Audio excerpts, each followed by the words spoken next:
I now call this meeting of the Committee of the Whole to order at 5:31 p.m. I'll have a coordinator call the roll.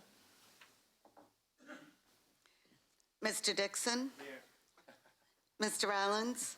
Here. Mr. Scrivano? Here. Mrs. McCulloch? Here. Mr. Siegel? Here. Mr. Connor? Here. Ms. Stanford? Here. With 7 present, we have a quorum.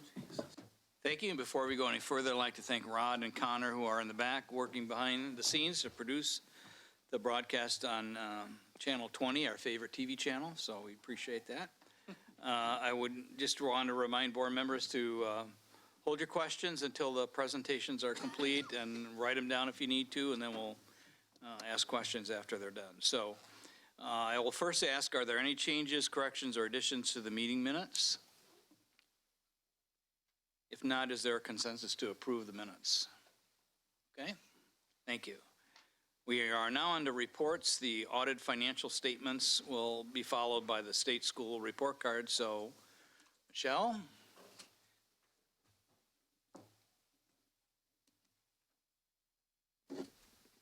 Good evening. I'm going to be presenting the fiscal year 19 year-end results, and then I'll turn over to the auditors to go through the compliance and internal control findings that we have noted this year. So we fall under Goal 5, which is to demonstrate effective and efficient business operations and ensure that we are an excellent stewardship of public money. So we feel that this audit report that we'll be presenting demonstrates just that.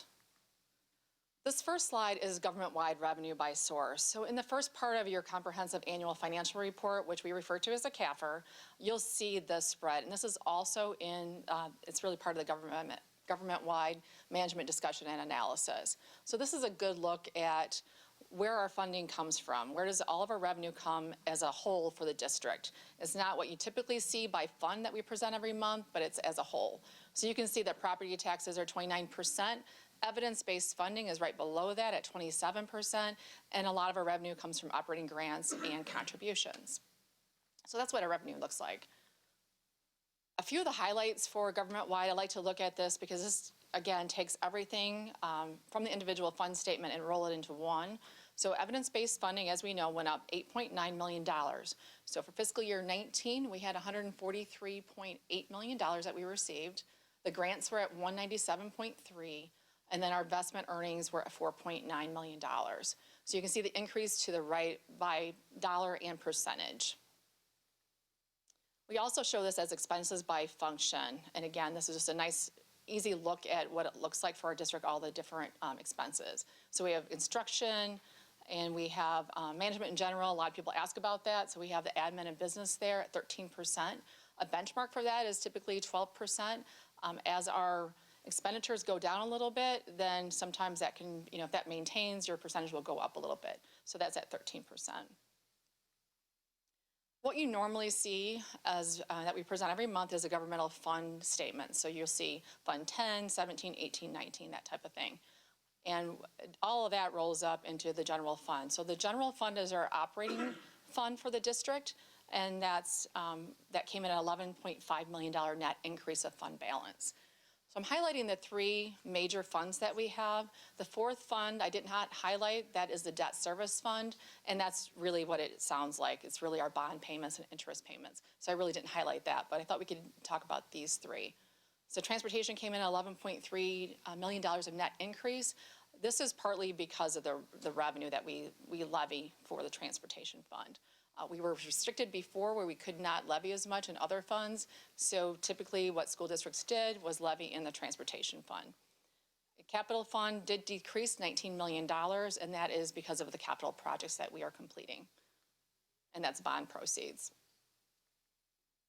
So when we look in the general fund for the revenue, the highlights of that just by itself, because it's our operating fund, we have grants and other income that came in over budget by $2.1 million.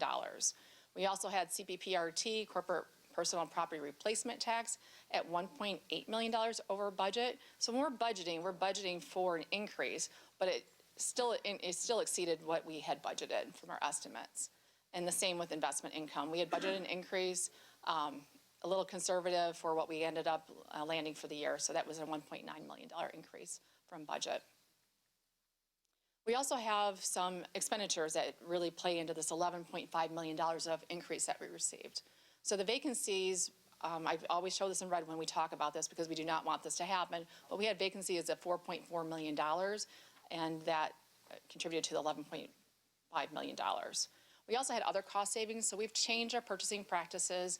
Went out for bid. Our bid savings for the general fund by itself was $700,000, but that's just the general fund. So overall bid savings was $3 million for all of our funds combined. A lot of that will end up in capital because of just what we're bidding. So our cost savings from budget is $1.7 million. So that's how we landed where we were. Our board policy is 25%, so we must have 25% of fund balance for board policy. We are now at 41%. And you can see where we started back in 2014. This is really hard to see up here. But you can see where operations and maintenance was below the line. It was in a negative. So you can see over time we started to correct that. And so the last 3 years it is no longer in the negative. So we're really trying to align these funds also, and then I will further refine that with our levy coming forward next week. So that's the CAFR piece of what we present for financials. There's also a second piece, which is the annual financial reports. We talk about that as the AFR. So the AFR is submitted to ISB, and that's a requirement, and it's, what it is for school code. So we have financial profile score. That's one metric that the state looks at, and we are ranked on that. So our financial profile score is at 3.7. So you can see again, when you look back where we were at a review situation in 2014, and we've gotten the recognition since then. And it shows the long-term debt margin, all of those in this graph that you can probably see a little bit easier on your tablet. So the next step is really to go over the management letter and the internal control improvements that we might have. And so I'll turn this over to the auditors. If there's any questions on the financial statements, we can take that after he is done with his presentation. So they're going to pull you up. Got it. Good evening. My name is Nick Cavalieri. I'm the partner on the district's financial statement audit. I've also named a few of the key employees that were also associated with the district's financial audit for fiscal year 19. As of today, we're substantially through our audit procedures. We've rendered drafts of the reports to the administration, and we anticipate that we'll be concluding our audit and issuing all of our reports by mid-November. The scope of the district's fiscal year 2019 audit consists of multiple reports. The CAFR, which Ms. Jar just went through, and the Illinois State Board of Ed annual financial report. But we also have some reports that we provide assurance over that are relating to compliance. The schedule of expenditures of federal awards is a required document if you expend over $750,000 of federal grant money. A consolidated year-end financial report is a new filing that's required by the Grant Accountability and Transparency Unit. We perform a single audit over the use of the federal awards that the district had during fiscal year 19. There's an Illinois Community College Board audited financial statements and compliance reports. We also will render a report regarding any internal control matters that were identified during the course of our audit. And then specifically to Rockford, we perform some student activity fund agreed upon procedures work as well. So the results of the district's fiscal year 2019 audit, of course it's still in draft, but I don't anticipate that any of this will change, is that we will render what they call an unmodified audit opinion on the district's comprehensive annual financial report. And it's the highest level of assurance that you can receive from the external auditor that the financial statements present fairly in all material respects in accordance with generally accepted accounting principles. So it's a clean audit opinion. It's what you want to hear when I come out to talk about the results of the audit. Now, several other reports that we render on different schedules, such as like the annual financial report, the CFA, and the CIFER document. The types of reports that they ask us to render in some instances are what they call an in relation to opinion. And essentially we're engaged to audit the comprehensive annual financial report, and then we'll also give consideration to the tests and procedures that we performed in order to render assurance over those particular schedules. On those three schedules that we have listed up there, or I should say reports, we intend to render what they call, again, an unmodified audit opinion, which is a clean audit opinion. For the district's financial, or I should say single audit, there is a scope that you have to look through. So you have to rotate major programs and look for coverage. And for fiscal year 19, we were required to audit 3 major programs, a total of about $24.5 million of federal expenditures. And the 3 major programs that we audited were the Child Nutrition Cluster, the Improving Teacher Quality State Grants, or the Title II program, and the IDEA cluster, which is primarily focused on special ed funding.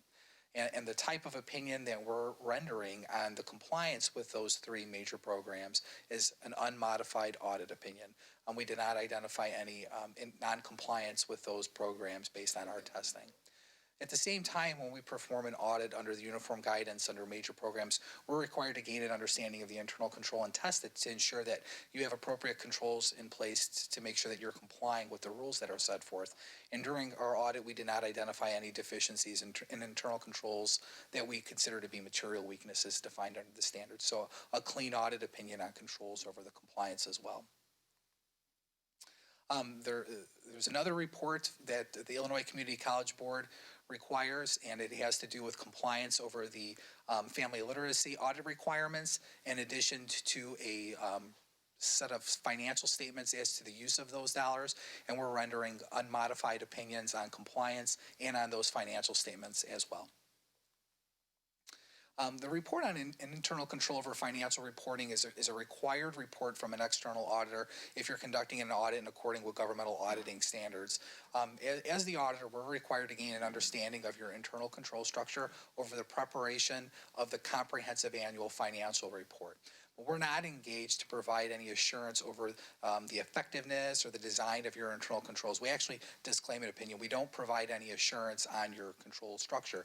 However, during that process of defining, what your controls are, we're designing our audit approach to mitigate our risk when we're performing the audit. If we identify certain risks in that process, we'll communicate those to the governing body and to management. The results of our testing and our audit approach from start to finish have not identified any material weaknesses in the district's internal control structure over financial reporting. There was one matter that we wanted to just bring to the attention of the governing body and to management, and it's a control deficiency from our assessment of the risk, and it doesn't rise to the level of a reportable matter under governmental auditing standards, but we felt it was important to communicate it in writing.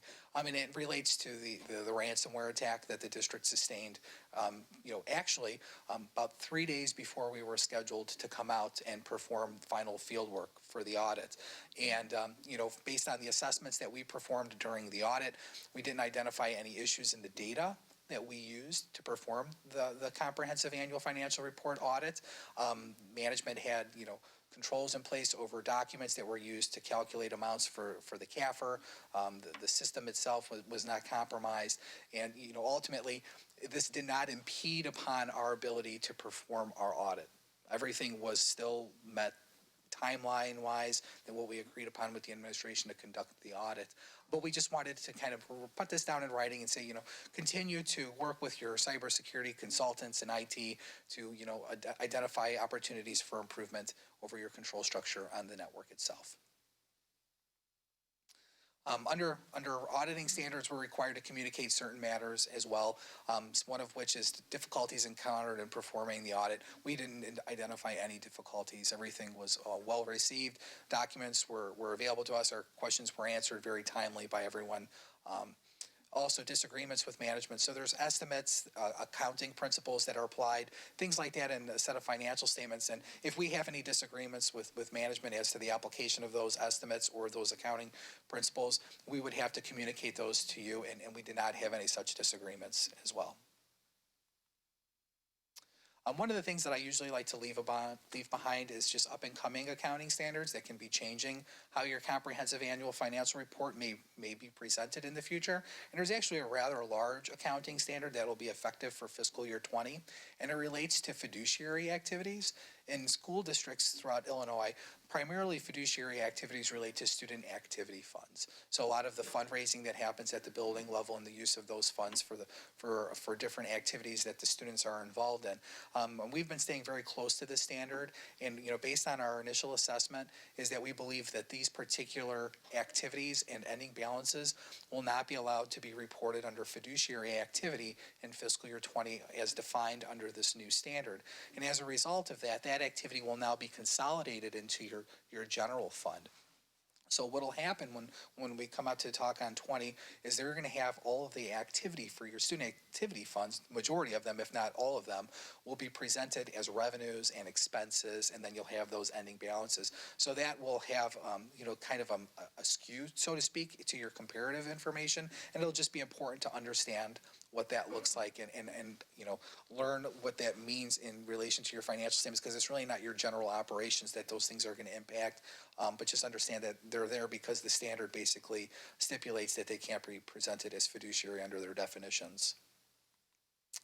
The last item that I'll go over is the school district asks us to perform certain procedures over testing or policies that are in place as to the use of student activity funds. And we break this into two categories. Procedures that we performed over cash receipts and cash disbursements for student activity accounts. And at the direction of the board and the proposal, we are rotating 4 schools per year. There was 1 elementary school that was selected for testing, 2 middle schools, and a high school. And what we do is we sample 20 items and we go ahead and we look at them to see if they complied with this procedure or not necessarily. And we've rendered kind of this report to you to say, okay, here were the areas where we had some challenges where things weren't necessarily being done based on your policies. Looking at the cash receipt procedures, so in most case scenarios, what we're showing you right now is an exceptions report. How many items did we identify that did not meet with your policy? And you'll see, in West Middle School, and I'm going to have a very hard time reading this, but it's a sample of 20 cash receipts and determine if the end of period report was run at the end of the day. So for this particular school, there's 20. I think if you'll see even there's a high level of findings on that 16, 20, and 16. And the reasoning for that is that the end of period report was run. It just wasn't run at the end of the day. It was run either the next day or towards the end of the week. So our procedure was very specific. Was it run at the end of the day? And it was not. So we have those particular matters identified for you, and we'll give a longer report to kind of bullet out what those matters were. This is just a high-level summary. And then as we look at the cash disbursement procedures, we literally look at, okay, here's the step, and was that step particularly performed? And at one of the schools, the use of purchase orders wasn't necessarily being done for student activity transactions. There were approval processes that were in place after the transaction was ordered and before payment was done, but we didn't see the use of purchase orders being performed. What I will say is, we sample 20 transactions at each building for cash receipts and cash disbursements, and then we apply this criteria. And the one thing that I've noticed, and I've said this to the administration, is that you have a very robust policy and procedure and information technology in place for handling your student activity accounts. One of the best that I've seen. You have a separate system to maintain receipting and ensure that custody is being held, and then the disbursement cycle is very robust as well. These are just some of the things that we saw weren't necessarily being followed, but at no one point in time during any of these testing did we identify a transaction that appeared to be not for a purpose of an activity account or properly supported, so to speak. Finalization is, again, completed by mid-November. I anticipate issuing our reports hopefully by the end of this week so that we can have them to the board for November 12th meeting. And then are there any questions, anything that I can assist the board with? Questions for Nick? Mr. Rollins. I don't know if it's a question for you or for Ms. Yar, but so what's, on an operating standpoint, excluding capital and the pass-through, what's our bottom line then for the year? I assume since our fund balances went up, we had net income. what's the number, and where can I find that? Well, it was in the slide where I had the general fund was 11.5 net increase of fund balance. So we don't really like to, I mean, that's what it is. It's a net increase of fund balance. So we have that. So on the CAFR, it says there's an $11.5 million increase in the general funds, but there's another $2.9 million in the governmental funds. Are the governmental funds excluded from that analysis? Yeah, what I just did was just highlight, you know, it was hard to highlight everything in this presentation. So I just took the biggest funds or major funds of that and just highlighted those because that really is our operating fund and that's where our operating fund balance policy kicks in. So that's why I highlighted that. But all of our funds, I mean, you could look at it, let me open up that. I mean, the quickest place to look at it really is in, the AFR is pretty easy to look at, but we do have on page 9 Of the AFR? of the CAFR. You can look at page 9 of the CAFR where it has all the governmental funds. So we have 11.5 in general fund, transportation fund is 11.3 roughly, capital projects fund negative 19, debt service fund just very small, 245, and non-major funds were a negative $1 million. So all of those funds together, a $2.8 million net increase on page 9 and 10.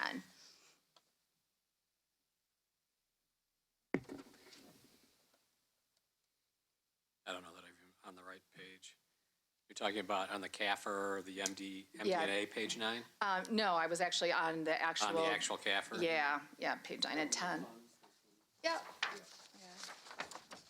And I look at, what you want to do is look at the excess of revenues over expenditures before the operating transfers. There's transfers happening, but that's really not necessarily what you would look at for this analysis.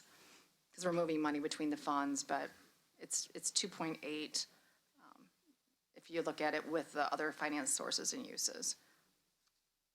So your bottom line number, if I ask you what the results were for the year, is a net income of 11.5 million? For general fund, 2.8 for all the governmental funds.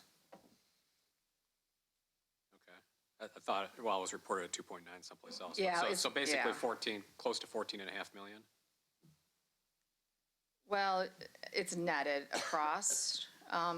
So if you take in a capital projects fund also, the whole amount is 2.8 all the way, all the funds, all the major funds, all the non-major funds for the governmental funds is a 2.8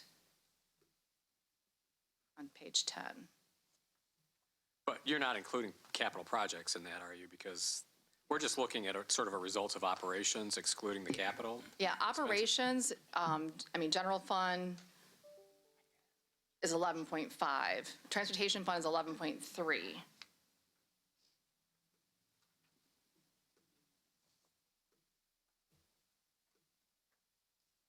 So 23 million Yes, between those two for those funds? two funds, yes. Which is why our fund balance jumped up to 41%? That's correct. Okay. That, kind of unexpected. Well, we did expect some of this. I mean, when we looked at it during the Treasurer's report, we knew that we would come in, higher for investment earnings. I didn't expect it to land at almost $5 million at the end, but that I was a little conservative on. I mean, evidence-based funding, of course, has helped us as well.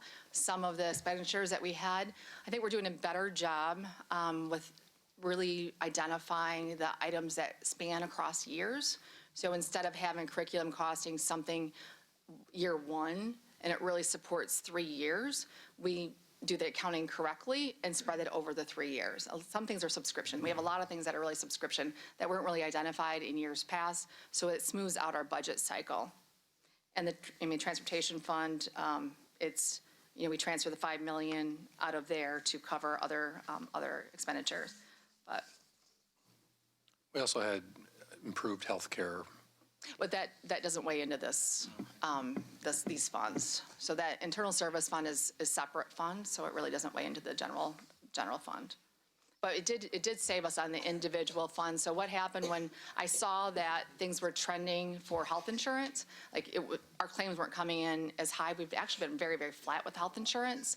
So Dr. Jarrett it does save our individual funds. So what I did in April, I usually look at it in March, April. Well, I look at it all the time to see how it's trending. But in March and April, if looks like it's going to make too much money, then we relieve all the individual funds of some money.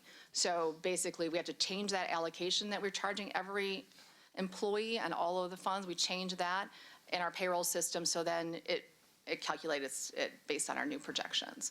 So we actually did release some of our funds based on that. I believe it was about $2 million. Is that correct, Ms. Murray? Okay. So how much additional evidence-based funding did we get mid-year that we hadn't budgeted for? No, we did budget for all of it? I thought we got more than we had budgeted for. We did get some more, but I mean, a lot of it was, we did get CPPRT also. So for 18, we got more money than we were expected. I believe in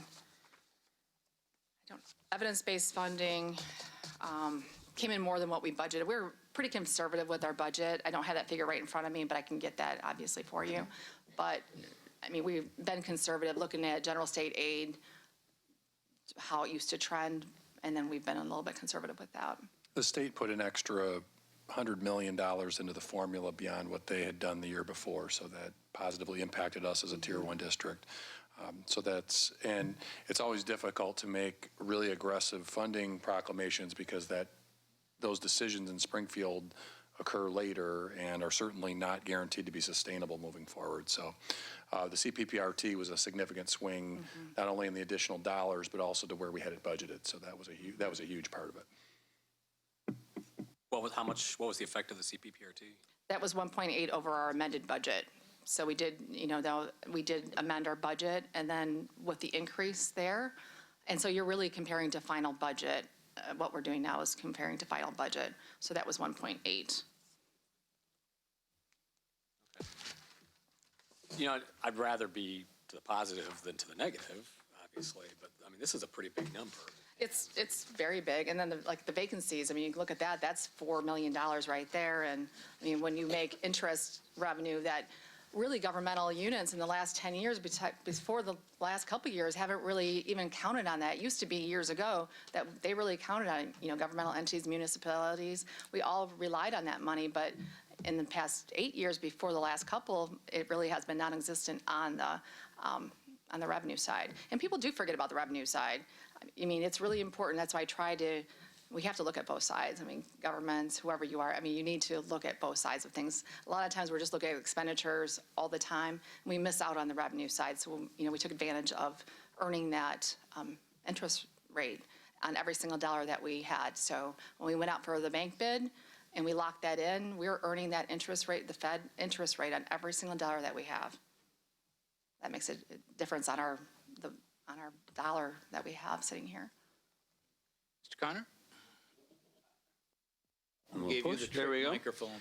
Yeah, a couple things. Number one, slide 4 on the presentation, what I want to really point out and give kudos to Mrs. Yar and the folks involved is that we had an increase from fiscal 18 to 19 in investments from 1.8 to 4.9 million.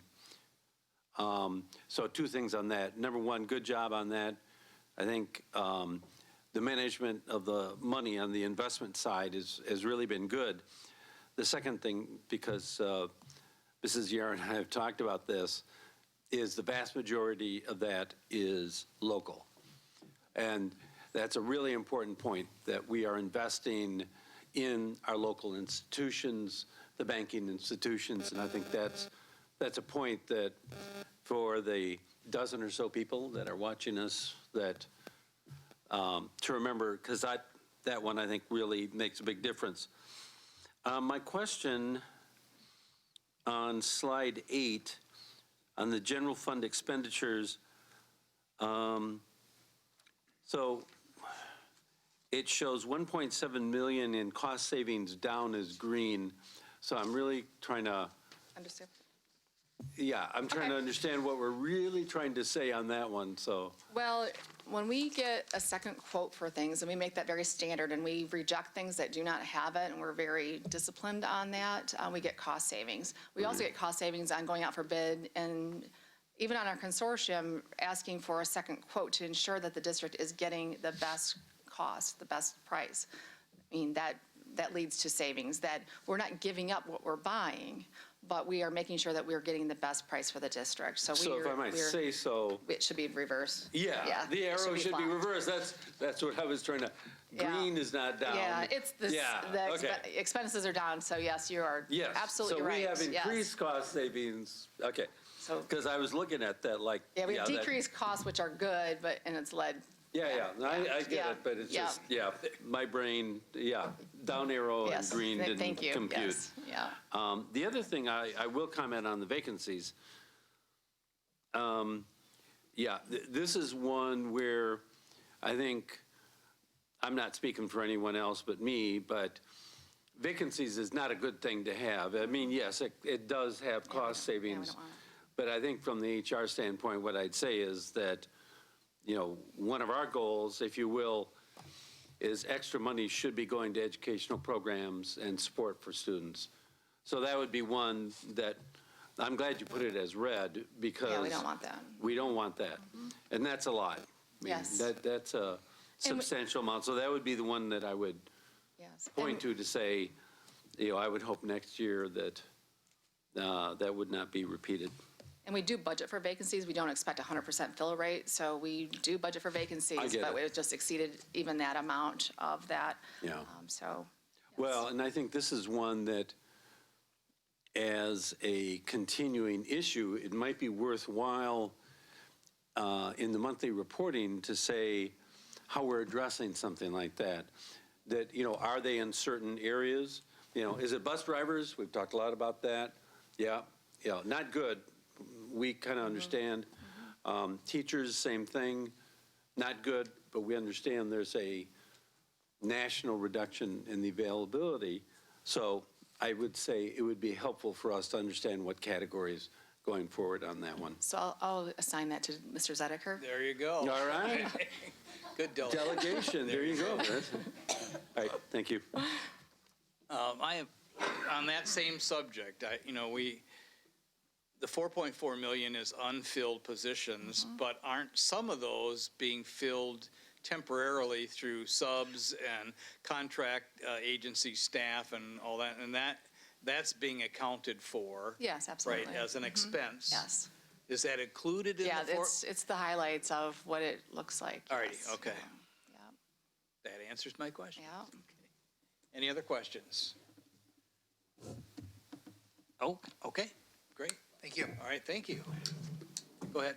Did you I was have just going to give a shout out to my team. It's always a huge lift. I mean, you can see all the reports that Nick went through and really how much work that must be. And you guys got slammed with my emails this weekend. So we did. you kind of realize, you see how it kind of fits together now. But I just want to give a shout out. They do an amazing job. They work really hard, and so they're just behind the scenes most of the time. So I just want to give, Ms. Murray did an amazing job. All the team did an amazing job. So I just want to give a shout out. Thank you.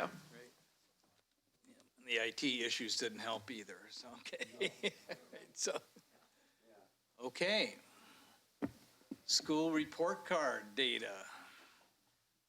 Mrs. Detman, I think, are you the lead person? I'm gonna kick us off All righty, okay. really quickly. So Heidi, go ahead and go up there, and I'm just gonna frame the issue a little bit here to start with. So, do you have, Mrs. Detman? Do you have the clicker? I do. Okay, would you Yes. click to the I will. the next slide, please? Sure.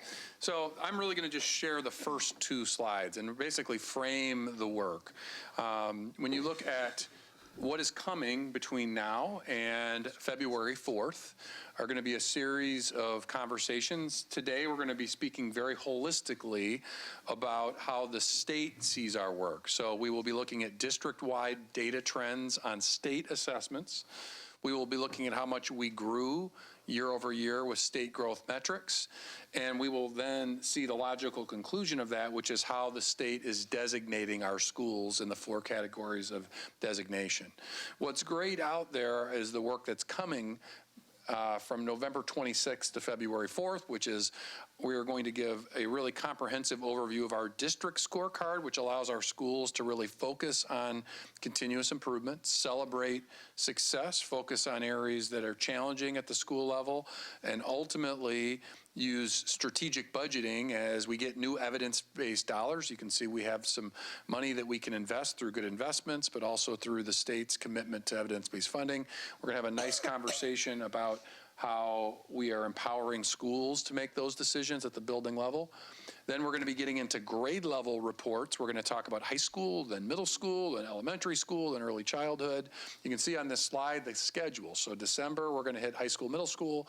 January, we're going to hit elementary and early childhood and conclude with special programs. And finally, we'll be looking at our charter school partners.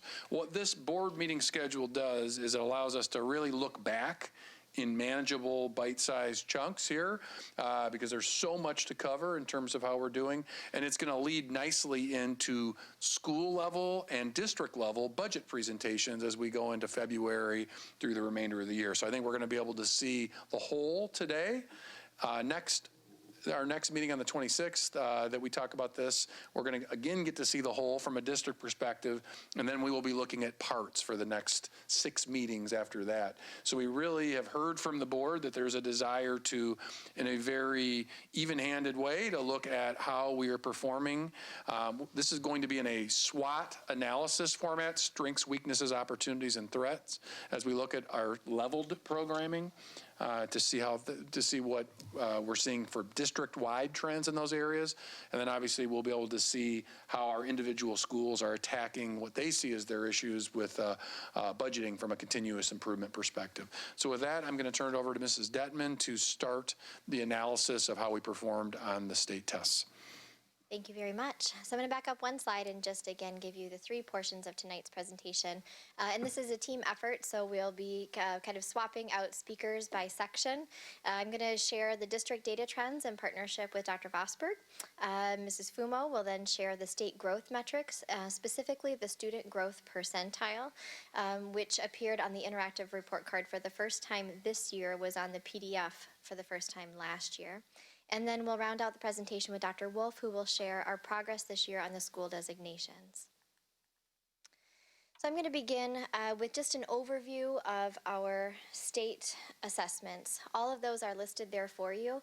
Again, PARC is our more familiar name, but we did switch last year to the Illinois Assessment for Readiness, IAR.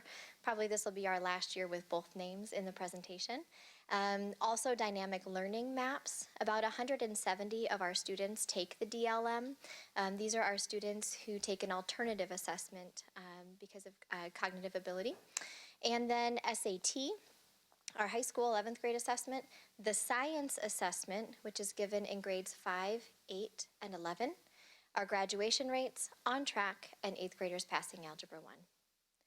Again, our goal in all of these areas is to meet or exceed the state average. In a snapshot, you can see in a 3-year trend, excuse me, that we did lose some ground between 2017 and 18, but this year we were up 2 percentage points in the IAR ELA, which stands for English Language Arts. So this is primarily our reading assessment, reading and writing. The state saw a similar trend, up 2 points between 2018 and 2019. In math, we did see one modest increase. In 2018, we scored 13% at level 4 or proficient, and in 2019, we were up 1% to 14. The state stayed flat.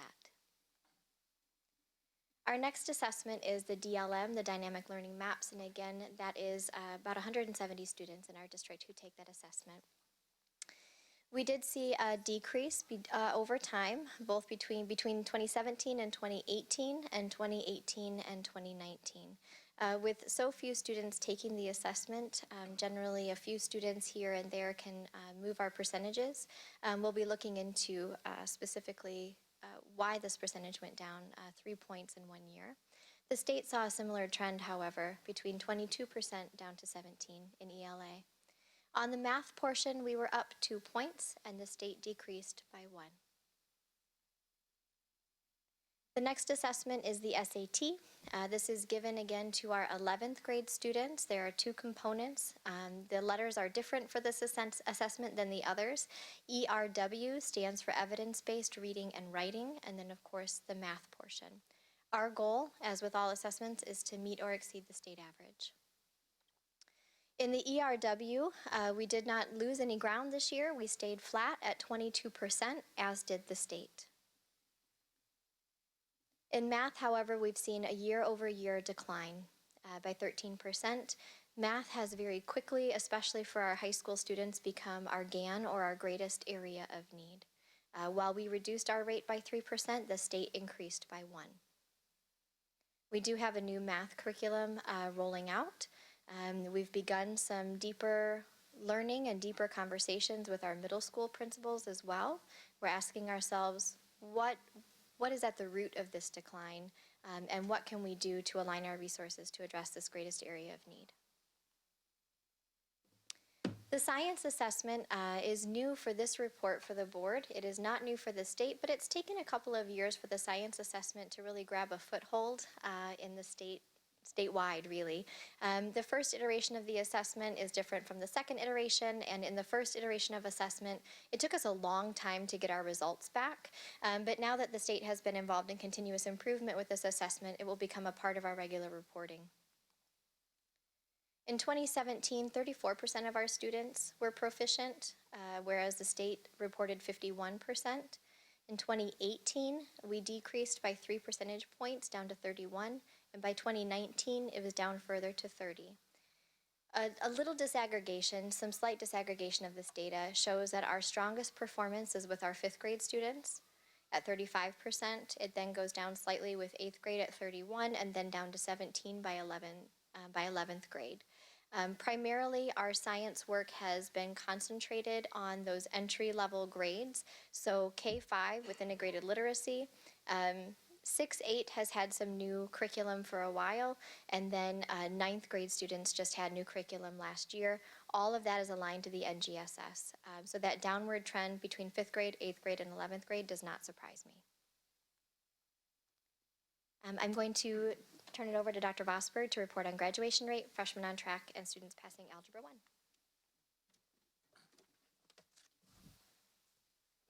Good evening. Our district graduation rate goal is 86%, and that is the state average. And this is the 4-year cohort. If you were to get on the Illinois school report card, you could see our metrics for years 5 and 6. The state's been tracking that for a couple of years. We did have a minor increase last year by 1 percentage points, but relatively flat over the last 3 years. And you can see the state has maintained the mid-80 percentile range.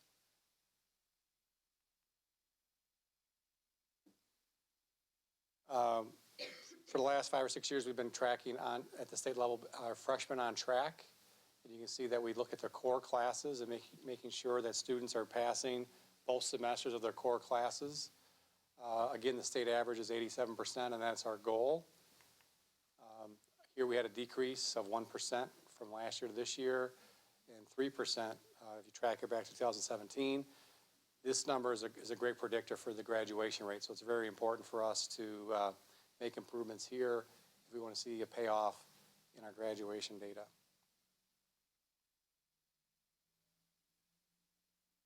One of the predictors for college readiness is the sequence of math classes that kids take, and getting kids to take math, higher level math in middle school is a goal of ours and a statewide goal. So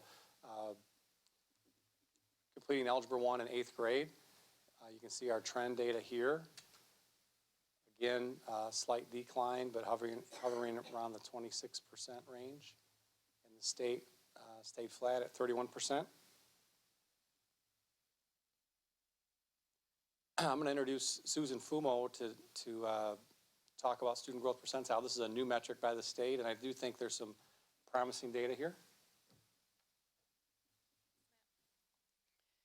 I'm really excited that the state is highlighting this metric now. It has been in existence Deeper in the report card, if you go back to 2018, you have to print out the PDF version and look at the detail, but it has been there, and now they've moved it to the public-facing part of the webpage, so you can see it for every single school across the state. And this is exciting for me because it's an area that we've been looking at ever since we rolled out our MAP testing a few years ago, because there is a similar growth metric in MAP called conditional growth percentile. And so we've been encouraging teachers and principals to look at that. Even when students aren't able to cross the high-level threshold to meeting standards, we can still ensure that they are growing from test to test and from year to year. And so we are glad to see that the state metrics support the trends that we've been seeing in our MAP test for the past few years. So this is just the definition of the student growth percentile, what it is, and how the state calculates. It's calculated a little bit differently than how we look at it in MAP, but it's essentially an indicator of growth.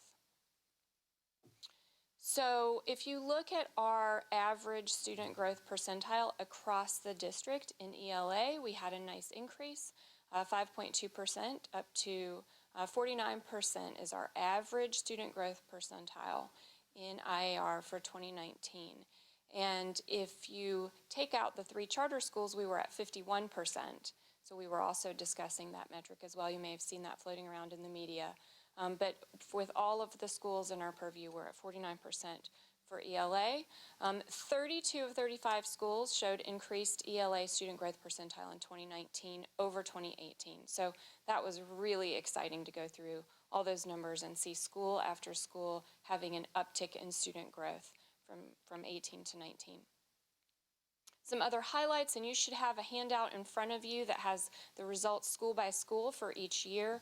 22 schools have a student growth percentile that exceeds the state average of 50%. 12 schools improved by more than 10 student growth percentile points, and every single middle school improved in ELA, and that's English Language Arts.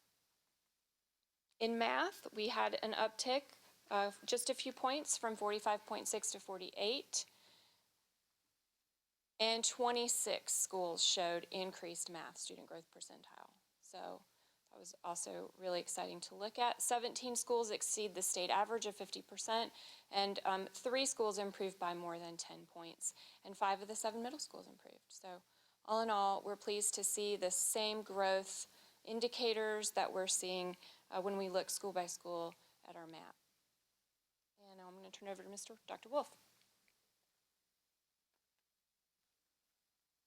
Thank you. So this is the exciting stuff to me that comes out of the Every Student Succeeds Act and the Illinois plan to meet that. We have different supports for our schools along this, and you will be getting those first plans later on in November on the Title I 1003A that has Illinois Empower Providers. But we want to share the summative designations with you. First, we'll look at how ISB does it. So you just heard an awful lot of metrics. And what the state did in their plans is to say that not one measure is the only indicator of a school. So they created here a pie that puts a lot of different factors together. It includes reading proficiency and growth, that student growth percentile that Ms. Fuma was just talking about. They do the same thing in mathematics. The science assessment that Ms. Duttman talked about is there for 5%. And then the federal law moved English language learners proficiency accountability into Title I. And so you have English language progress to proficiency, my favorite new acronym, ELP2P. And then 25% of that designation score is in the school quality or student success factors. At the high school, it's a little bit different because they have a huge component on their graduation rate. Still looking at proficiency, but not the growth there that you have in K-8 buildings. Absenteeism, climate survey, and ninth grade on track are part of those student success indicators. As Dr. Vosberg pointed out, ninth grade freshman on track is a keen indicator for graduation rate. So all of these metrics tie together. And here you have a simple 18 to 19 comparison. So we had 2 more schools in exemplary, 2 more schools in commendable, 3 fewer schools in underperforming, which is good, and 5 fewer in lowest, which is even better. And then, so we're going to take it to show you how the schools did.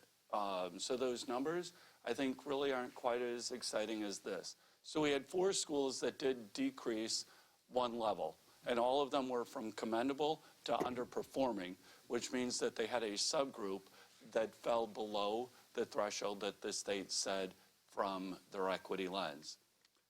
We had many schools that performed in the same designation as the year prior, and you can see those on the handout. We had schools that increased the level. So our 2 marshals went from commendable to exemplary, meaning that they're in the top 10%.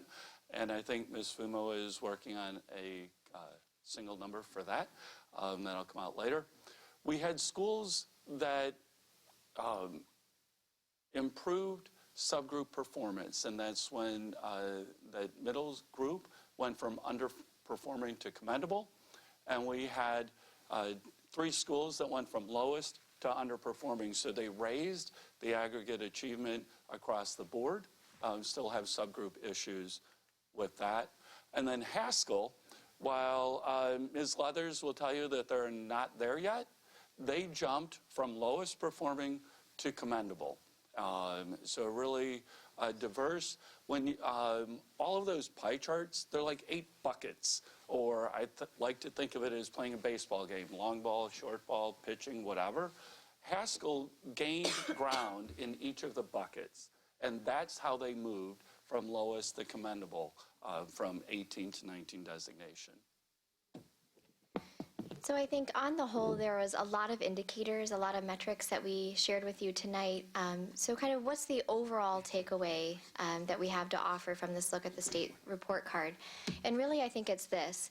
There are several indications across the board that we are headed in the right direction. We're making incremental improvements. In many cases, we've stopped a negative trajectory, or we've kind of halted a decline, and we're beginning to see that turn, that uptick in the data. That lets us know that we are doing the right things in several areas around the district. I think most telling, though, is those state designations and watching schools move from level to level. Those are all indications of growth.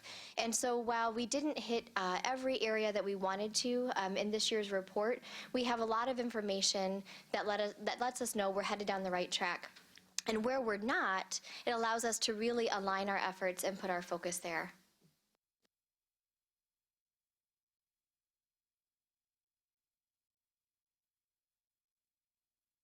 Ready for questions? Mr. Rollins.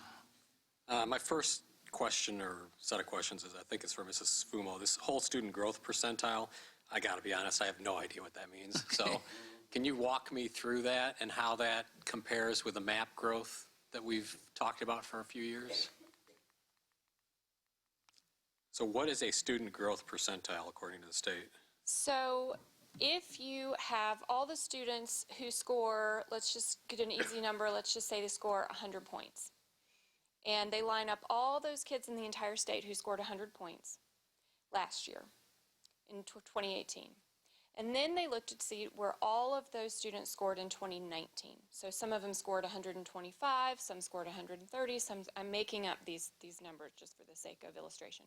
Maybe some scored 150.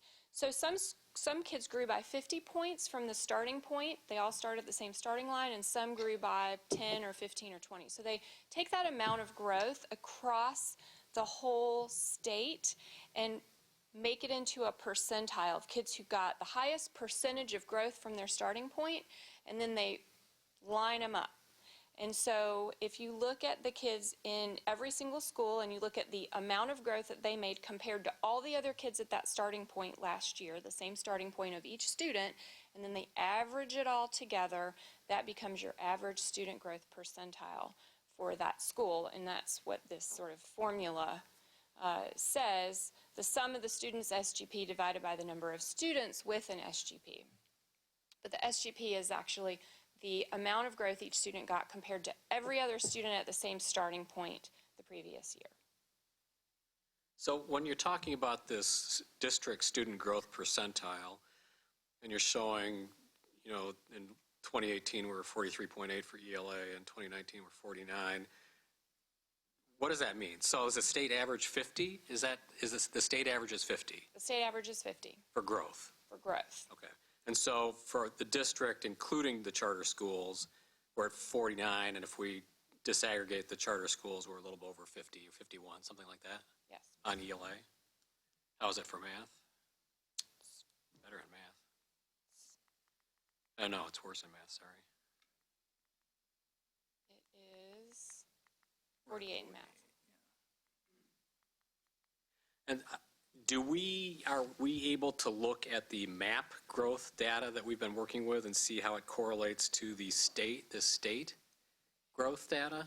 So Jeff Lowry and I actually worked on that just a little bit. Jeff, what's your title? Data Research Manager. Okay.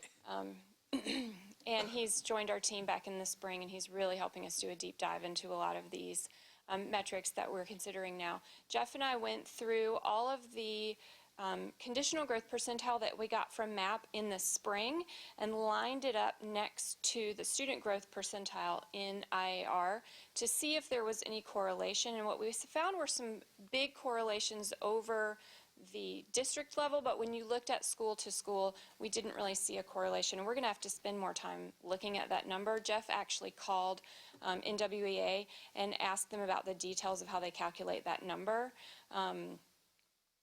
Basically, it's a school norm for MAP, and they take all of the school's growth and line them up and give you a whole percentage for your school aggregate, whereas the state takes each individual student and averages that together. Did I do that right, Jeff? Okay. So we're not able to make a direct correlation between the amount of growth that we're seeing in MAP and the type of growth that we're seeing in IAR. What we're able to see in MAP is a more school-focused short-term trend from fall to winter to spring and how those kids are growing. And the state, I assume, is taking year over year? Yes. So it's going to be spring to spring? Yes. Okay. I think the other questions I have are for Dr. Wolf for question. So I was going to ask you how the state defines these summative categories, but I see it's on the first page of what's in our handout here.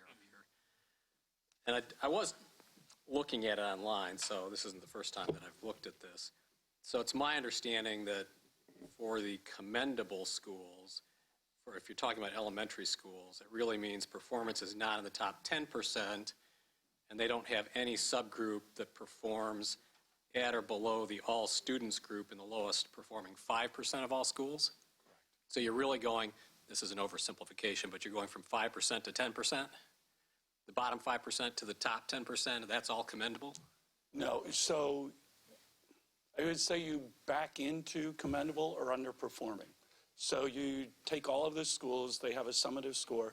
The bottom 5% are lowest performing. That title is in federal statute. The top 10% are an exemplary, and now you have everybody else. And so then they look at subgroups. It's ISB's attempt at ensuring equity in the reporting. And so a subgroup, the Audit Whitehead is in good standing relative to other schools, but they had one subgroup that fell below the threshold of the all. And so it's in that 85% that they're ensuring all subgroups are moving in the right direction. But in order to be commendable, you just have to have each subgroup test above the lowest 5% all students Correct. Score. Do we know what that score is? Yeah, it's about 30. So in proficiency, it's about 8 points on ELA and math. 8% meets and exceeds, but that's only 15% of the summative score. So that student growth percentile is 50% of the academic score. The ELP2P is another 5. The science is another 5, and these are K8. Student attendance, the chronic absenteeism rate is 20%, and climate survey is 5%. So they consider all of those indicators because all of them matter.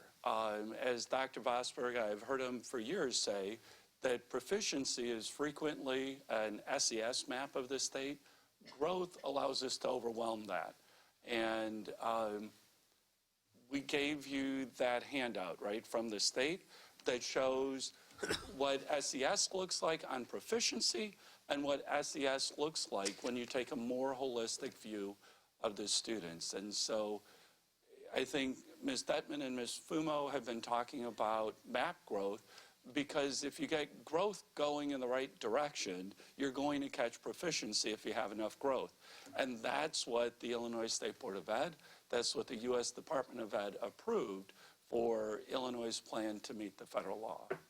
And so it is aligning, and so it isn't just proficiency, it's all of the buckets matter. All right, so the score cuts that they have on there, that's more like you can't be commendable if any of your underperforming student groups are below the lowest performing, all students group in the lowest performing 5% of the schools. Right.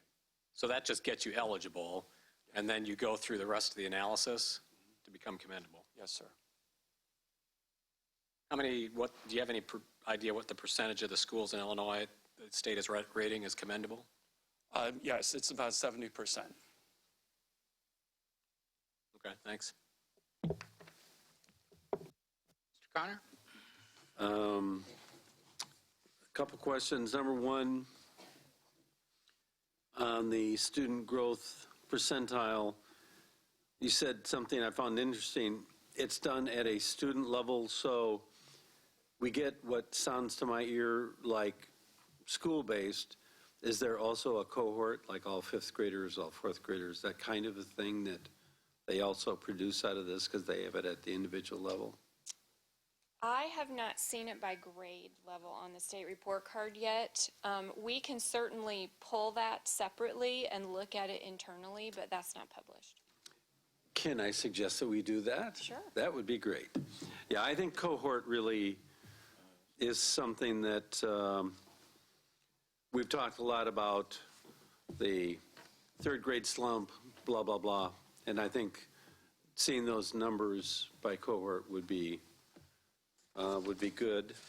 We do have cohort data for map growth year over year for the past 3 years. Oh, okay. For map growth. So we can also pull the IAR growth data and align that too. Okay. I'm trying to find my notes. Here we go. Another interesting thing was said, and let me just say that on the charters, that we did have 2 charter schools that were commendable, and one that was underperforming, I believe, or is in the lowest. So I think the one thing I'd like to point out is we should be transparent and give credit to the charter schools that have done well, because the statement was we had the charter schools and it went down. It was really the one charter school of the 3. So I just... In ELA. Yes, yeah. So my point would be that we should give credit where it's due. And then the other thing is that having talked again, transparently to the superintendent on this, that there's probably other kinds of analysis that we should do on this that would show where the schools fit in all this. And I think and I know that you all are working on it, but I would just warn everybody that we're making progress, and this does show some good things and some areas where we really got to focus. So unlike some of the publicity that we're getting, I think the fact is that the Rockford Public Schools have things to be concerned about, but they also have things that show that we're turning in the right direction, especially on growth. But I will say, growth is not the attainment, and I think we all recognize that. So while we want to celebrate our success, there is the reality of the attainment part that is also a part of this.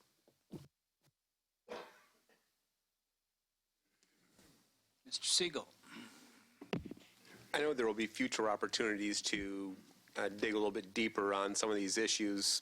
And I guess just to preview, I'll be interested in the discussion of linking freshmen on track with graduation rates and 8th grade passing. I think that's going to be a real interesting discussion. High school math, further implementation dip potential, those sort of things are going to be interesting. But I guess I got to ask what it is that happened at Haskell that allowed them to jump up so much. They feed a common middle school and high school with a couple of other elementaries that didn't fare so well. What happened? Well, I think Haskell is a perfect example of how some of our leading indicator internal data helped us shine a flashlight on areas that were really doing well across the district. Mary Call wrote an article about some of the work that was being done at Haskell a while back, and what we see at Haskell is the same thing we see when we dig into the data at the classroom level at almost every school. They are really focusing on individual students, and they are looking especially, it really started in their 2nd grade and it's spread out from there. They're looking at individual student performance and exactly what each kid is ready to do, and they're aligning instruction to that. And where we see bright spots of data across the district are places where they are doing individualized or small group instruction as much as possible. And it really works, and it's getting great growth. I actually want to just pause on that point and linger on it for a moment, which is that it's not a program, it's not a product, it's not a silver bullet. It's the hard work of digging in for every individual kid and aligning that instruction. And the other key word that you used was team. And that it's a group of educators doing the intellectual engagement and grappling with how are we going to meet kids where they are. And that's what's making the difference. And I happen to be lucky enough to be sitting at a table with the principal at Haskell today. And when asked the question, how did you get these results? That was exactly her answer. And I think what we're doing is trying to take those bright spots where we've seen growth in MAP over the past few years. And I was excited to see a lot of those schools, when we talk about the schools that have the really high 12 schools improved by more than 10 student growth percentiles, those are some of the same schools where we see grade teams really high in growth in MAP. And we've been going to them over the past 6 to 12 months and saying, what are you doing? Tell us what you're doing so we can learn from everyone else. The instructional coaches have really worked hard in that to share ideas across the school and really learn from each other. And the team is so important. When a grade team in a PLC or subject area team at middle school, we see the same thing, for example, at like Lincoln in 8th grade, some of the language arts teams at West, and even at Kennedy. Kennedy had some fantastic student growth percentile increases in IAR. Those teams really come together and talk about what do we need to do specifically for each student. And like Mrs. Detman said, it's not a program, and it's not easy, and it's not quick. It takes sustained looking at exactly what strategies are working and what's not working. And so we've really doubled down this year on improving the work of our PLCs, looking at the Plan, Do, Study, Act cycles in our classroom, and teaching everyone to be thoughtful about what data is really meaningful and what teaching practices make a difference. That was a really thorough answer that I actually understood most of it. And I have a sense of what is happening at Haskell. But I guess what I'm trying to get at is all the things you're talking about sound like the dedication that we kind of expect of a school to provide to its students, making the instruction very student-centric. why is that so unusual, or why does that stand out so much at Haskell? I mean, isn't that what's supposed to be happening at all the schools? It's what we want to see happening for every student. Yes. Okay, so So I guess we- I'll back up one So question. we want to see this happening across the board, but go ahead and restate your What is- question. I guess, preventing it? Is it that there's this tier of quality of educators, and we just happen to have accumulated a bunch of really extraordinary ones in one school, that they're connecting, they're just hitting home runs, and the other schools just aren't quite at that same level? I think there's so many factors at work. There's not going to be one factor. Every school's different. Every grade team is different. Sure. So I think what we saw happen at Haskell, and we've seen the same thing, for example, in second grade at Lathrop and in eighth grade at Lincoln. I mean, we see people who are ripe to do the work. Maybe it's because they have just the right amount of experience and tenure. They have a group that they're working with that they cohese with very easily. So I think every team is different, and what we have to do is figure out what works for a certain team and how can we replicate that. What are the factors that are able to be systematized in that team? Because the personalities of team members are not going to be systematizable. I would trademark that word. Thanks. You're going to make a fortune. But when we look at some of the nuts and bolts of what the Haskell team was doing, they were taking a product that comes with our MAP suite, the MAP skills checklist, and it only comes with our kindergarten, first and second grade at this point in time. And they got really interested in it. It wasn't something we did district-wide training on because it was more of an advanced tool in the package of software. So we were really still teaching everyone to look at the end reports.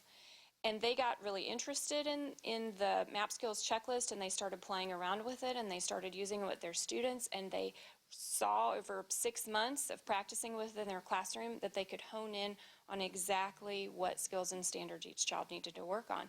And so that's spreading like wildfire across the district right now. So I'm hoping that we'll start to see some of those growth pockets pick up in other areas, especially in K2. But then when other teachers who didn't have the MAP skills checklist started hearing from that team of teachers about what was working, then they started thinking, well, I don't have MAP skills checklist, but what do I have? How could I emulate that diving down skill by skill, student by student? And that is the conversation that our PLCs are starting to have across the district. And we had a video, I forget the little boy's name. Stephen. Stephen. You all saw Stephen setting his goal, and that was 2 years ago with his teacher, Ariel D'Amfort. And so it's not only that they had the spark of curiosity, the focus and persistence on really aligning their time, resources, and energy, starting with one small group of teachers, but they didn't give up over time either. And when I spoke to some incremental improvement. This began as incremental improvement, but now they are systematizing Haskell based around, systematizable, based around their success that they found in incremental growth, again, sparked by the curiosity, supported by a narrow focus. So while yes, it is the art of teaching to reach every student where they are, there are so many complicated pieces that have to come together to create that alignment and focus to really ensure that the group of adults and the group of students yield a change in outcome or result. I would also give some credit in this particular example to our math curriculum, because at that point we were a year and a half or so into the new math curriculum, and they started using this practice specifically with math, and that's sort of what got the ball rolling. And the new math curriculum was very well received at Haskell, and they got excited about it, and it is more conceptual, and it aligned nicely with what they were trying to do student by student. So we have that work. I know Mrs. Detman has talked to you guys about that. We have that work rolling out all across the district, and we're at different phases of the work at different levels. So I'm optimistic that as we see that curriculum, which is really rigorously based in our Common Core standards, take root and teachers get more comfortable with it across the district, that we will start to be able to replicate some of this work, student by student, skill by skill. Not to really belabor this too much, and maybe I'm just not quite understanding it, it sounds like so much of what's happening at Haskell, and I realize there are a lot of things that are happening, but they're really, it's an adult chemistry that it sounds, I'm trying to figure out what things are actually happening at Haskell that can be transported to the other schools. I mean, it just seems like there's something, or maybe the better way to ask this is, do you now anticipate that the successes that you've been seeing at Haskell are going to arrive at the other elementary schools?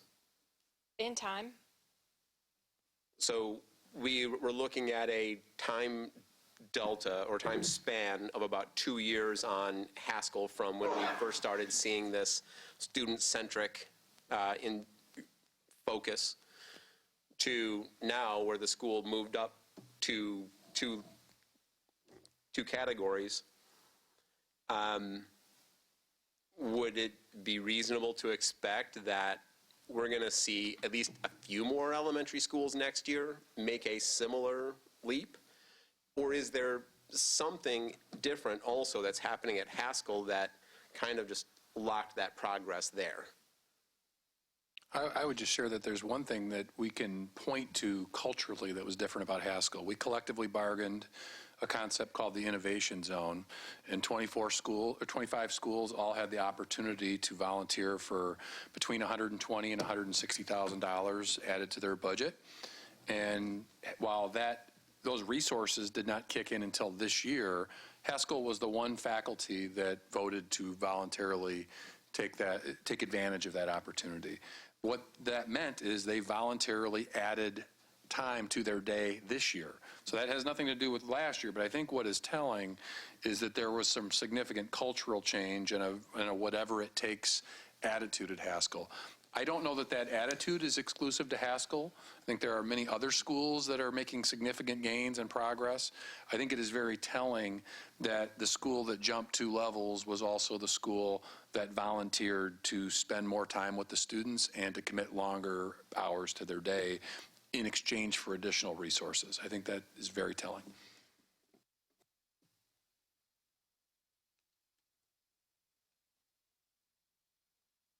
Sorry, I think really slowly. I'll just save my next questions for the elementary school meeting. Mrs. McCulloch? Well, just along your same line, can you speak to why you think some of the commendables moved to underperforming? We had 4 of those. And I think there were some factors that might have influenced that. Get identified as underperforming. It's a subgroup issue, and she's clicking to it. Part of it is the consolidation of schools. So you have to have 20 students in the testing span, 3 through 5 or 6, 8, to have a subgroup. And so when Cherry Valley, White Swan, and Thompson were individual, they had fewer subgroups. They now have more.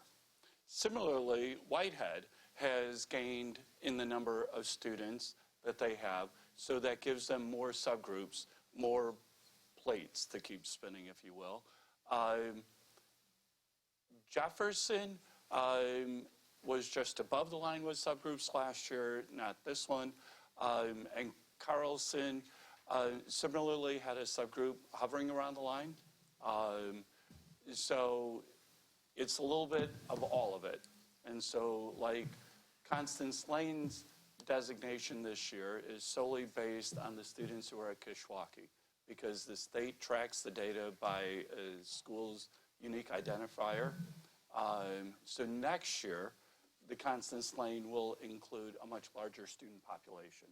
And so you have some variability as well as the board's 10-year facility plan changes who and how many students are in each school. So I get that Cherry Valley, I understand that piece. I get Whitehead with the increased number of students. I don't get the Carlson one. What change did we have there? You said they're hovering. That doesn't mean, I don't understand. So it wasn't like they went from exemplary to lowest. They had a subgroup that was slightly above the 5% threshold, and that group in 2019 did not do as well. They fell below that threshold, and so then the designation changed. So the state recomputes every school's designation every year. So you're going to see changes over time. We really like this, that the majority of schools went up. And Haskell jumped 2, but we had several schools who went up 1. And I don't want to focus totally on, I mean, it's better, but we need to look at both sides. Absolutely. And I do understand what you're saying about the schools. My question about Carlson was that I didn't see a change in numbers or shift. We didn't combine. We major. didn't influx a big subgroup. No, it was the performance of the subgroup changed year over year. And did all, I mean, our gifted went back up, Montessori stayed.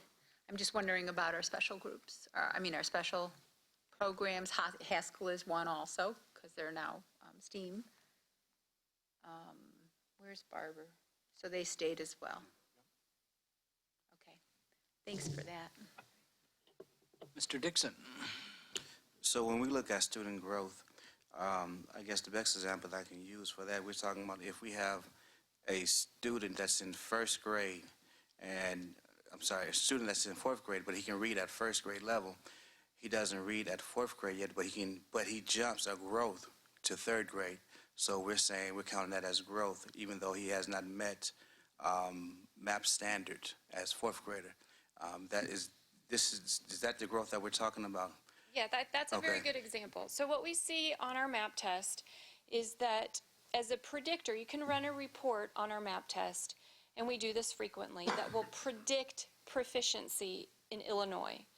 And what we see is that to be proficient, meeting or exceeding standards in Illinois, you have to be scoring at about the 70th percentile nationally to meet standards in Illinois. So what you're describing is a student who might have started out at the 10th or 15th percentile and over the year grew to the 30th percentile. They made a lot of growth, but they're nowhere near the 70th percentile, crossing that line. Mrs. Detman has called that the watermark, going above the watermark to meet the state standard. So now the state is able to use the student growth percentile to capture that metric.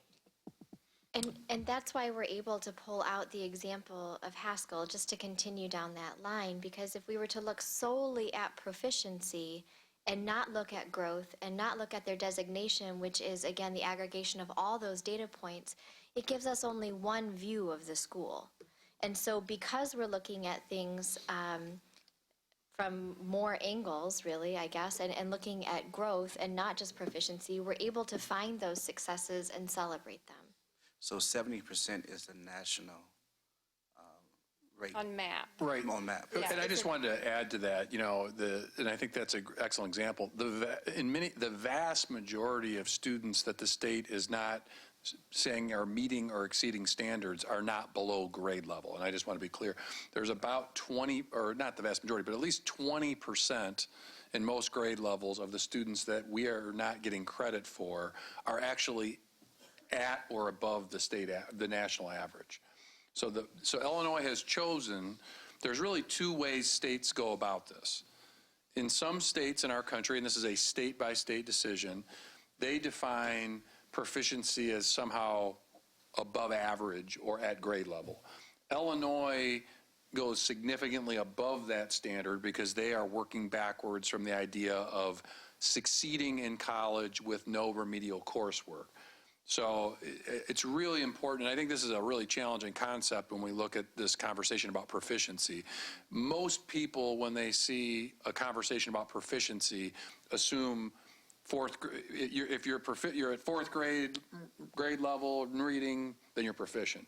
In reality, you could be at grade level and still not be counting as meeting standards because of how high Illinois standard is. And so that's a really important distinction to communicate out there. That's why the state average is only at 37%, because it's not because Illinois is lagging behind other states, it's because we have set our state standard about 20 points higher than where most states do. And I think there's real value in that, because I think shooting for that really high standard is a good standard to aim for. The downside is I think there are some real lingering communication challenges around that, because most lay people would logically assume that if you're meeting standards, if you're above average or at average, you'd be meeting the standard, when in fact that's not the case. Mr. Lowry and I have actually spent some time over the summer and into the fall looking at all of the schools by every grade level that are at or above the 50th percentile nationally, according to whatever national measurement we have for that school. So it's really interesting, and we can start to see where are we moving kids across that 50th percentile line from to be really simplistic, below average, that's 50th percentile, to above average. And we want to see us moving the middle. The more kids we move across that middle line, the closer we're getting kids to being ready for college and career, even if they're not crossing the 70th percentile line that the state has set. Okay. I guess I want to go back to Haskell just for one moment. What is the state, what are we doing as a district to repeat what Haskell was, what they did?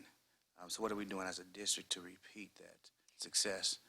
Because I think that's what he was really pushing for. How do we take what they've done and do it as a district whole wide over?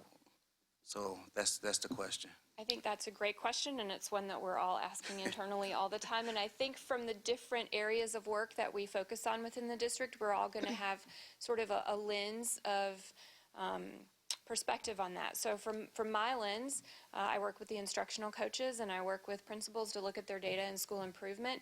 And so I want to make sure everybody understands what was happening at Haskell. I know that Mrs. Kirschbaum and Dr. Saltis with the elementary principals, they have the principals organized in work groups of professional learning communities, and they're sharing successes and high growth areas among principals. I'm doing that with the instructional coaches so that we're finding out what works and trying to replicate it. And that's part of that incremental movement that Mrs. Detman spoke to. On a system level, one of the things that we're trying to do is embed the Plan, Do, Study, Act process in all of our PLCs, all of our professional learning communities, so that they're constantly thinking about the work they're doing in a reflective cycle of improvement. They identify a high leverage learning target that they think is really going to move the needle on student learning. They assess where students are starting right now, and then they work together really focused on particular strategies of learning over 4 weeks or 6 weeks, and they continue to check in along the way on a very specific learning outcome. And at the end of that 6 weeks, they measure it again, and they say, did that work? Did what we do work? And then if it worked, they try to reflect on that, spread that knowledge, go to other grade teams. If it didn't work, they try to backtrack and say, why not? So in a sense, we're asking everyone in our district to become an action researcher and really be thoughtful and reflective about their practice. Are we teaching on grade level? The Common Core Standards, if you've been teaching for 20 years or even 15 years, this was a big shift. The conceptual framework and the way that we're asking people to teach is quite different from when I came into education. How was the buy-in into that? Mrs. Detman, do you want to talk about the buy-in, like from the CIL perspective, maybe to Common Core Standards? To Common Core Standards? And the rewriting of the curriculum? Sure. I was actually just going back in time. I was going to make a note. Buy into the Common Core Standards. We've had the Common Core Standards since 2010. And so whether or not we love them as individuals, they are here, and they are our North Star in the district or in the state in terms of how we define grade level rigorous instruction. And I was just going back in my mind, 2 years ago, you asked me to take my dissertation style presentation and get it down to 3 things that we needed to do as a district, Mr. Rollins. I don't know if you remember this, but I do. And one of them was a focus on grade level instruction for every student. And Mr. Siegel, at that time you asked also, but how are teachers supposed to do that? If they have all this variety in their classroom, how are they supposed to reach them all and give them grade level instruction? And I think we can use Haskell here as an example of how you can use the tools at your disposal to personalize instruction for every child, which is, again, not a product, it's an approach. And, secondly, putting the spotlight on assessments. So our children will only be able to show what they know on these rigorous state assessments if we're building the reps over time and inviting them into those kinds of assessment practices every day in classrooms. And that's part of this PDSA work as well, is how are we assessing these learning outcomes? But your original question was, are they buying into it? Yeah, that's been the work of our 5-year curriculum design process, is that it no longer just comes from the state or from the district, and we don't hand teachers a binder and say, here's your curriculum, go teach it. We've opened our doors. We've invited more than 250 teachers over the past 5 years to design curriculum with us, and we've done that by first providing some pretty high-level professional development into understanding what the standards are and why they matter, and how we define grade-level instruction across the district, no matter the school. And so through that collaborative process, I think more and more people are understanding the why of a rigorous curriculum, but 250 is not 1,800. So not everyone can be a part of building every single piece of the curriculum, and that's where the art of teaching and the ownership of the teacher team really comes into creating that buy-in to the curriculum and grade level instruction. Mrs. Fumo and Mrs. Detman really described the work every school can do, but one thing I will add to that very outstanding answer that they combined to give is you will also see when we present on the 26th a district scorecard that really allows school-wide focus of the improvement process. They talked about how grade level teams and content area teams are doing that work, and individual teachers are doing that work. And at that level, that's where what we'll really start to see is evidence-based funding now starts to fund our district at a more adequate level over time. We are increasingly working to drive dollars to our schools that need the dollars the most. And so you will also be able to see this work reflected in how schools attack their budget. And schools will have a menu of choices of different positions they can add, or strategic partnerships, or professional development. And we will be able to see, and schools will be able to learn from each other how they are investing those dollars. My suspicion is schools that are having a great deal of success are going to be really hot commodities in those principal meetings in terms of people wanting to know, hey, what did you invest your dollars in last year? And what we hope will happen is that peer-to-peer network, that's one of the real strengths of being a large district. If we can add dollars to their disposal and give them the ability to do that, and we can be really precise about what success looks like, then I think some really outstanding innovation can start to take root, and you can start to see different investments in, people, my suspicion is we'll be benchmarking off districts that are getting results during those meetings. So we really want to encourage those opportunities to learn from each other about how they budget as well. So I think that's the one piece. The core work is what was described already. You've got to do that grade level work. You've got to do that individual classroom work with students.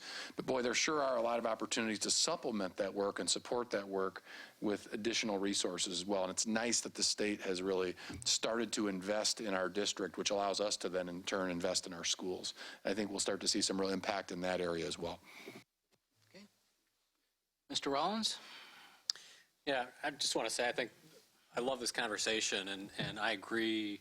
I'm going to pick up on something Mrs. Detman just said, and it's something I've been saying lately. We spend a lot of time talking about devices and programs, but we're a people organization, and I don't think we spend enough time talking about people. Dr. Jarrett used a word that I was going to use, which is culture. Somebody once said that culture eats strategy for breakfast, and what you have at Haskell My wife participated at QPR at Haskell 2 years ago, and for the past 2 years I've been hearing her talk about how wonderful those teachers are, how they were doing everything right, and how she just couldn't understand how their scores weren't improving. So there was apparently a 2-year lag, but you're seeing it happen. So the question is, how do you, and this is really your question, I think, and I think you knew this was a question, Mr. Siegel, is how do you get that culture at other schools? And I think that's what we collectively have to try to figure out how to do. I will say I don't think it works to just go to a group of people and say you need to change your culture. I don't think that works. No. I think that, I think building leadership is important, and, we need to make sure that we've got the right leaders in our buildings, because that is very important to the culture of a building. I think that when it comes to teachers, that teachers listen to teachers. I think that some of the best work that's probably being done in that area is by the instructional coaches. That's really what we're asking them to do. I got to say, I hope we get back to those QPRs, because I think those QPRs actually were valuable. I've heard a lot about them, and I think that the teachers found value in those. I think we have to figure out as an organization how to transport that culture over to the other schools. And, I don't have an answer for that, but, I hope as an organization we can sort of figure it out. Stanford. Do we ever go outside our district and look at schools in the state that are outperforming us, that are, similar to our demographics, et cetera, to try to get what they're doing right and see how we can implement that in our district? Absolutely. In fact, Mrs. Fumo just described a really powerful practice that we imported from Menominee Falls, Wisconsin, or at least popularized the work with the idea of really making sure that we are building in processes to ensure that there's continuous improvement baked into how teachers are teaching. So that's one of many examples where we have borrowed ideas from other districts. I think there's a lot we can learn from the Chicago Public Schools, who are one of at least the last time it was measured in terms of growth, we're getting 6 years of growth in 5 years. So Dr. Vosberg is working closely to import a leadership development strategy. Mr. Rollins just mentioned the importance of principal leadership. We're looking to build a principal cohort each year where we can grow aspiring principals in our district and really incentivize that work. And the board will be hearing more about that as we move forward. Certainly our curriculum leadership team is going across the country benchmarking and networking as we've done our 5-year curriculum design. So there's so many great ideas out there, and benchmarking has to be part of our work. I think what's exciting with our size is as we continue to have examples of success in our district, we can benchmark from each other as well. But I think you're absolutely right. We'd be really, really limiting ourselves if we only looked internally. Mr. Connor, do you have another question? One follow-up, since we've talked so much about it. On the instructional coaches, one area where I'm not 100% certain, does each school participate in it to its own extent, meaning they choose how much? And have we done any relationship between the existence of the instructional coaches and the attainments or the achievement that we're seeing? So that is something that we have started to look at. Every single elementary school now has an instructional coach. We have one in all of the magnet programs this year for the first time. 3 middle schools elected to use part of their budget to add an instructional coach. And so we're talking with the curriculum implementation leaders and the instructional coach and talking about how that work can overlap. The work of the instructional coaches, we use a student-centered coaching model designed by Diane Sweeney.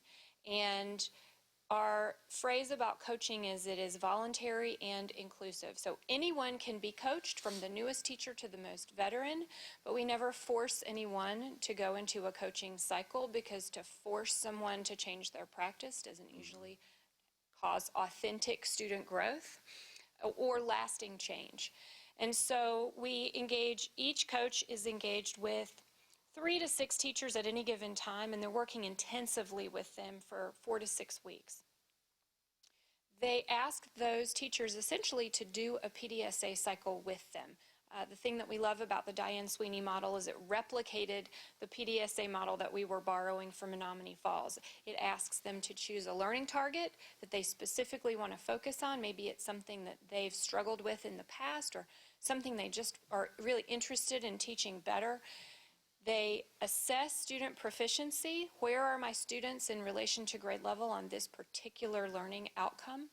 And then they work with the coach over a series of 4 to 6 weeks to improve instruction and get a better student outcome. More kids are proficient at grade level at this learning target at the end. And so each coach, we have a huge data set over the past 2 years. Diane Sweeney was actually excited to hear about it, where we took all of the targets that each coach had worked with each teacher in every single school, and we align it, the increase in student proficiency on those very small learning outcomes, to the amount of growth that that teacher saw in MAP. How many students were they able to meet their growth target, or how much growth did they see overall? And so we have a 2-year data set on that now. It's not always apples to apples data because some teachers pick a very small learning target and some teachers pick a very large, almost the whole standard to work on at any given time. Some teachers are choosing writing an entire essay, and other teachers are choosing identifying text features. So we can't always see the direct correlation in MAP results, but what we do see is a very strong indicator that teachers who work with a coach and see significant student growth tend to have better growth in MAP. So a couple follow-up questions. Number one, do we consider this as part of the metrics in the school scorecards? How many teachers work with an instructional coach is a Whatever the metric, I'm not telling you what metric, I'm just... That's not currently in our school scorecard, no. Yeah.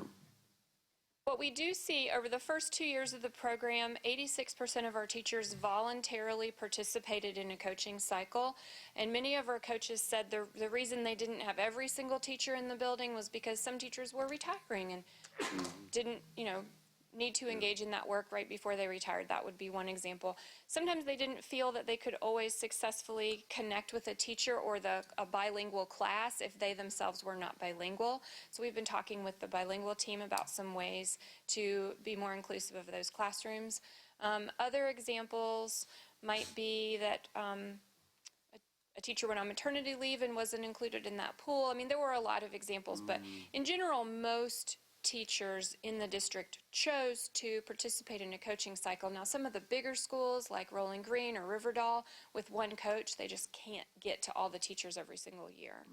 But in general, every teacher is encouraged to participate, and they do. Do you think that we'll see increased requests for instructional coach funding in the next budget? We have just, as part of our vetting all of the positions throughout the district and looking at what each position is providing to schools, instructional coaches is being added to a menu of positions that schools could choose from. So moving forward, as they work on their strategic budgeting, schools will be able to add an instructional coach if they choose.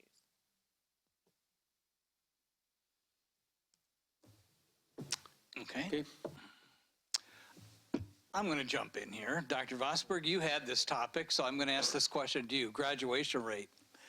As Ms. Detman said, the results, shine a light on where we need to focus, and obviously we're all frustrated that a third of our students don't graduate.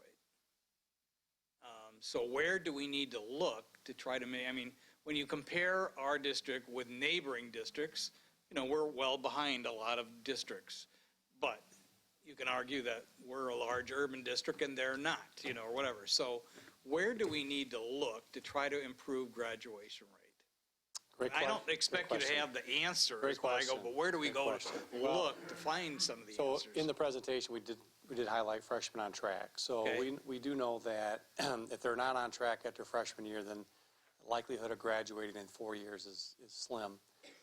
We know that the freshman math class, whether it was Algebra 1 or now it's Integrated Math 1, is a major barrier. And you can see that in our math data. Through our system, As Mrs. Detman pointed out, math is a real focus area for us. So we have about a 30% failure rate in that freshman year of math. And that right there is, I think, is our number one block for our graduation rate. So would you say the third of the students that aren't graduating are not graduating because they just fall behind in academics and they can't ever catch up? So, yes, and so math is sequential, and they have to get 3 years of math to graduate, and they're not getting past the first year. So once they fall behind that first year, it gets increasingly more difficult to catch up. And so the freshman year is really important, as our data shows. You can see, if you look at other school districts and districts similar to us in demographics, the freshmen on track and the graduation rate are very similar in percentage range. And so that's our focus. And it's not easy. Like I said, we have a high failure rate in integrated math 1. We had a high failure rate in algebra 1 before we switched.